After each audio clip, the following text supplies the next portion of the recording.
6 जूनला आपण सगळ्यांनी पाहिलं, दिल्लीच्या जंतर मंतरवर हजारो लोक आले होते काँग्रेस जनता पार्टीच्या शांतीपूर्ण आंदोलनासाठी। याच्यावर एक गोष्ट सिद्ध झालेली आता की या देशाचा जो तरुण आहे, जो युथ आहे, तो आता घाबरणार नाहीये, तो आता मागे सरकणार नाहीये। नीटच्या परीक्षेत आतापर्यंत 6-7 विद्यार्थ्यांनी आत्महत्या केलेली आहे। सीबीएसईचे जे 17 लाख स्टुडंट्स आहेत त्यांचं फ्युचर अफेक्ट झालेले आहे। एसएससी जीडीचे अजून 16 लाख स्टुडंट्स आहेत, त्यांचा फ्युचर अफेक्ट झालेला आहे। असं एकंदरीत पाहिलं तर आपण एसएससी जीडी, नीट, सीबीएसई आणि सीयूईटी हे स्टुडंट जर बघायला गेले तर 1 करोड पेक्षा जास्त स्टुडंटचे फ्युचर अफेक्ट झालेलं आहे। तरीही याची जिम्मेदारी घ्यायला कोणी तयार नाहीये। त्यासाठी आम्ही 6 जूनला जंतर मंतरवर आंदोलन केलं होतं आणि आम्ही डिमांड केली आहे की धर्मेंद्र प्रधान यांनी तुरंत रेजिग्नेशन दिलं पाहिजे, कारण की जिम्मेदारी घ्यावं लागलं। देशातले 5-6 स्टुडंट जे उद्या जाऊन डॉक्टर बनले असते, ज्यांनी दुसऱ्यांचे प्राण वाचवले असते, आज त्यांना त्यांचा जीव द्यावा लागलाय। कशामुळे? सिस्टमच्या फेलियरमुळे। तर याची जिम्मेदारी कोणतरी घेतली पाहिजे। त्यासाठी आम्ही सांगितलेलं की धर्मेंद्र प्रधान यांनी शनिवारपर्यंत राजीनामा दिला पाहिजे। राजीनामा जर नाही झाला तर आम्ही देशव्यापी आंदोलन सुरू करणार आहे आणि त्याची सुरुवात उद्या पुण्यापासून सुरू होणार आहे। पुण्यात उद्या 4 वाजता आम्ही आमच्या शांतीपूर्ण प्रोटेस्ट करणार आहे आणि त्यानंतर आम्ही लखनौ, अमृतसर, जयपूर, बँगलोर इथेही आम्ही प्रोटेस्ट करणार आहे। तर आमची परत एकदा विनंती आहे की तुम्ही काही करून जिम्मेदारी घ्या, नैतिक जिम्मेदारी घ्या। तुमच्यामुळे स्टुडंट आत्महत्या करतायत, लाखो करोडो स्टुडंटचं भविष्य बर्बाद होते, तुमच्यामुळे सगळं वाटोळं होऊ लागलं स्टुडंटचं। याची कोणतरी जिम्मेदारी घ्यायला पाहिजे। देशात आज अकाउंटेबिलिटी राहिली कुठे? स्टुडंट ओरडू लागले, थकून चालले, पेपर लीक होऊ लागले, सर्व्हर डाऊन होऊ लागले। कोण जिम्मेदारी घेणार याची आणि कधीपर्यंत असं चालणार आहे? ते आमची परत एकदा मागणी आहे की धर्मेंद्र प्रधान यांनी त्वरित राजीनामा दिला पाहिजे आणि जर ते राजीनामा नाही देणार तर देशव्यापी आंदोलन होईल आणि त्यानंतर 20 तारखेला देशव्यापी सगळ्याच जागी मी स्वतः जाऊन प्रोटेस्ट करेल आणि तिथे जाऊन लोकांना आवाहन करेल की सगळ्यांनी दिल्लीला या।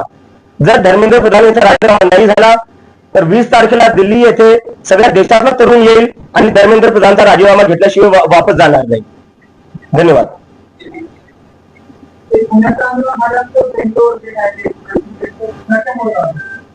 सर नाही, पहिले जेव्हा हे सुरू झालं होतं 15 तारखेला, 15 मेला सुरू झालं होतं काँग्रेस जनता पार्टी, तेव्हा भरपूर लोक बोलत होते की हे सोशल मीडिया पुरतं राहणारे, जमिनीवर कोणी येणार नाही।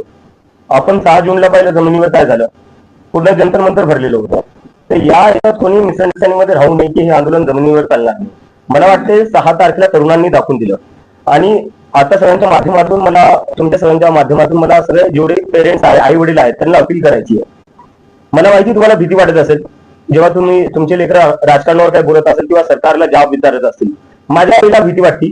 माझी आई तर म्हणजे मी युएसला जेव्हा 2 वर्ष आधी गेलो होतो तेवढी रडली नव्हती जेवढी मी वापस येताना रडली। आणि ती मला म्हणते तू वापस येऊ नको, ते तुला अटक करतील किंवा दुसरं काही करेल, तुझ्यावर हल्ला होईल। पण मी तुला म्हणलं यावं लागेल, कोणाला कोणतरी बोलावं लागेल। तर माझे जेवढे आई वडील हे बघताय त्यांना सांगतोय, तुमच्या लेकरांना बोलण्यापासून थांबू नका। जोपर्यंत मी एकटा बोलत राहील तोपर्यंत असू शकतं मला एकट्याला आवाज दाबायचा प्रयत्न करतील, पण जेव्हा लाखो करोडो स्टुडंट सोबत बोलतील ना तेव्हा यांची हिंमत होणार नाही कोणाचा आवाज दाबायला। आणि जेलमध्ये जर कोणाला टाकायचं तर मी जेलमध्ये जायला तयार आहे, तुमच्या लेकरांना जेलमध्ये जाऊ नाही देणार, मी त्याची जबाबदारी घेईल। पण तुमच्या लेकरांना तुम्ही बोलण्यापासून थांबू नका। नाही आता इथंच सर, बॅक फॉर गुड। उद्या हजारो मध्ये परत होईल। मला तर वाटतं जंतर मंतर पेक्षा मोठा होऊ शकतो।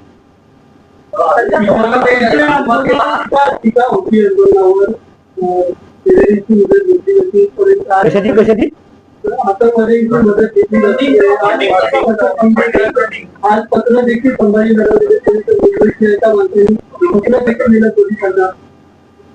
दिल्ली पोलिसने एका आतंकवाद्याला परमिशन दिली असं म्हणायचं तुम्हाला? पुणे पोलिसने एका आतंकवाद्याला परमिशन दिली असं म्हणायचं? एक minute sir, I am answering sir please. ठीक आहे, लिगली करतोय आम्ही, म्हणजे बेस काय याच्यात। आणि चला ठीक आहे, हे एकदा मी अजूनही करतो। चला म्हणजे मी एक पाहिलं, वेदांत जो होता 17 वर्षाचा स्टुडंट, ठीक आहे, त्या 17 वर्षाच्या स्टुडंटला पाकिस्तानी बोलण्यात आलं जेव्हा त्यांनी सीबीएसई मध्ये काय घोळ चालला तो एक्सपोज केला। तर तुम्ही मला पाकिस्तानी म्हणताय, जो 17 वर्षाचा सीबीएसई स्टुडंट त्याला पाकिस्तानी म्हणताय, तुमच्यासारखे जे पत्रकार आहेत जे सरकारला प्रश्न विचारतात ते त्यांना पाकिस्तानी बोलल्या जातं। तर मग या देशात भारतीय राहिलो कोण? फक्त भाजपाने त्यांचा आयटी सेल आणि आम्ही सगळे बाकी पाकिस्तानी झालो। काय अर्थ आहे याला? तुम्हाला प्रश्न विचारतोय.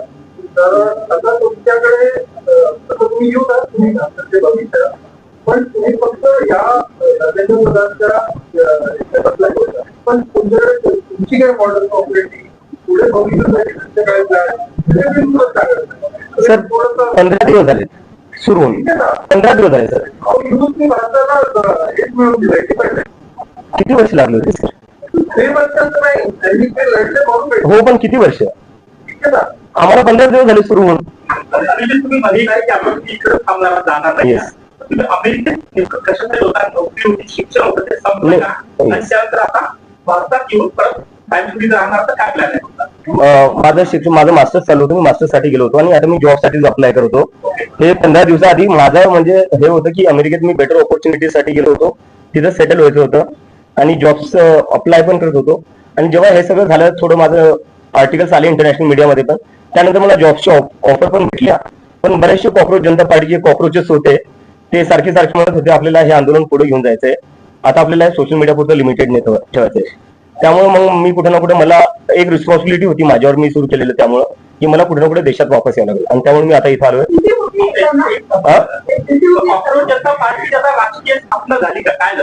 नाही, ही एक मुवमेंट आहे सर, ही एक मुवमेंट आहे. आणि मी परत तुमच्या सगळ्यांना रिक्वेस्ट करतो, मी ओपन होते सर, मी रिक्वेस्ट करतो कारण 15 दिवस झाले. 15 दिवसात तुम्ही कसं आमच्याकडून अपेक्षा करू शकता की आमच्याकडे सगळेच प्रश्नांची उत्तरं असू शकतात किंवा आमच्याकडे पूर्ण सिस्टम तयार असू शकतं? नाही, नक्की करू सर. पण दुसरा प्रश्न वेगवेगळे चर्चा होतात. खरं नागरिकांना काय विचार करतो? नाही, तसा तर म्हणजे नेमकं विचार नाही, भारताबद्दल चर्चा होती कारण की अमेरिकेत बघायला गेलं की अमेरिकेची जी आयटी, हा खूप चांगला प्रश्न विचारला, याच्यावरून मला आठवलं. अमेरिकेची जी आयटी आहे, आयटी इंडस्ट्री, ते सगळे भारतीय चालवतात. सिलिकॉन व्हॅली जी आहे तिथं सगळ्या मोठ्या पोझिशन्सवर सगळे भारतीय आहेत. अमेरिकेत जर हायेस्ट पेइंग कम्युनिटी कोणती आहे ती भारतीय आहे. तर असं नाही की आपल्या देशात टॅलेंट नाहीये, आपल्या देशात खूप टॅलेंट आहे. आपल्या देशात टॅलेंट इतकं आहे की युरोप असो का अमेरिका, तिथे सगळ्यात हायेस्ट पेइंग जॉब्स जे आहेत ते भारतीय ना भेटतात. पण आपल्या देशात काय होत आहे, आपल्या देशात ती ऑपॉर्च्युनिटी आणि प्लॅटफॉर्म का नाही भेटत आहे जो बाहेर देशात भेटतोय?